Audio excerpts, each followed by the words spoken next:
let's get into, I guess, Malay and Chance are my friends. That's why I cry so much. So blame it on them. But I mean, I amen everything my brothers and sisters have said. So to continue this, I'm gonna tell you a love story. All right, it's about me and the Bible. So I got saved in high school, and then I could not, like, I read Genesis 1 more than any of you have. Like, I would read it and fall asleep, and I don't know why, but it all started there. And so I remember telling myself, I know God, and I know that He loves me, so I know I need to read the Bible, because He's in there. And so it started with, like, Backstreet Light Bibles. I don't know. It was like a rap version of the Bible. And so I started listening to it in the car. I'm like, oh, I can get into this, you know? And then I was like, okay, if I can listen to it and stay awake, I should just read it out loud. And so then I opened up my Bible and I start reading Genesis 1, obviously. And I read it out loud, like I say it, and I saw that there was something there, right? And so then I got to the point where I could start reading it for myself without saying it. So like, I just wanted to encourage you, like, if that was your first time hearing about how to study the Bible, like, it doesn't come in an instant, you know? It takes years of, like, I don't know, devotion, just like disciplining yourself to want to read something that is spiritual, and it's way more than I can understand. And so from there, now I got notes.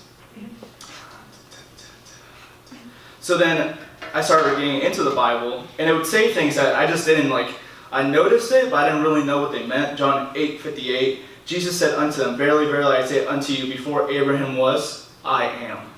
And I didn't know this, but God calls Himself I am that I am in the Old Testament. 2 different books, 2 completely different stories. Like, and like when I realized that, I was like, oh, but there's something there, you know? Like, He says, before Abraham was I am. Like, it's a mic drop from Jesus, calling Himself I am that I am in the past, you know? So from there, I realized that the Bible was for me. There was something that Jesus wants to tell me, right? And so that's where I was coming into retreat. You know, I've been reading the Bible, and the things that you learn, guys, these are like years of classes in LFBI and discipleship. Like, if it came at you as a fire hose, it should have.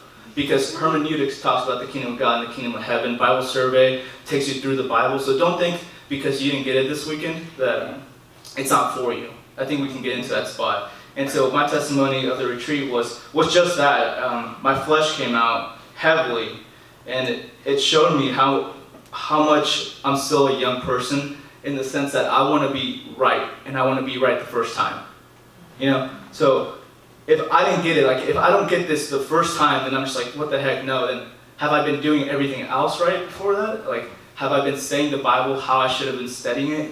You know, like, the devil uses these things to creep into my mind and say to myself, well, have you been studying the Bible? Do you really know what Jesus is trying to say? And so these big thoughts and big ideas get into my head about how, you know, how I've been reading the Bible in the past and how I'm going to read it in the future, you know?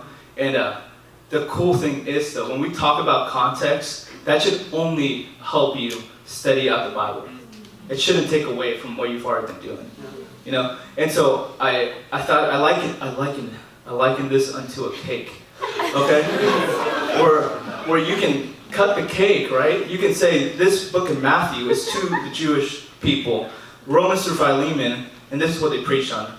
It's to the church age, to the churches, right?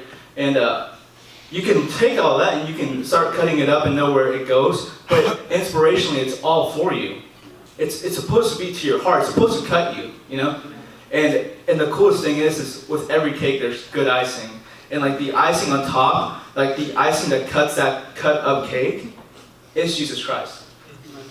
Like, you guys don't get this, but the fruit of studying the Bible, you see every week when Briones gets up here. He's teaching you exactly what he's doing. What Eric explained, it's exactly what they do weekly in their studies to bring the word to you. And it just got revealed to me during the retreat that churches don't do this. There's always in the church, in different churches, there's a priest, a pastor, somebody of authority, the audience, you know? And there's this gap, there's this valley of knowledge missing there. And so it's just cool that we have leaders, that we have friends, that we have this, you know, Bible study leaders. I have Miles and Uriah, like people who want me to know the Bible for myself. And that's my start, you know? Like, anything I got out of the retreat, 1, I can't wake up on time, I was late to AV.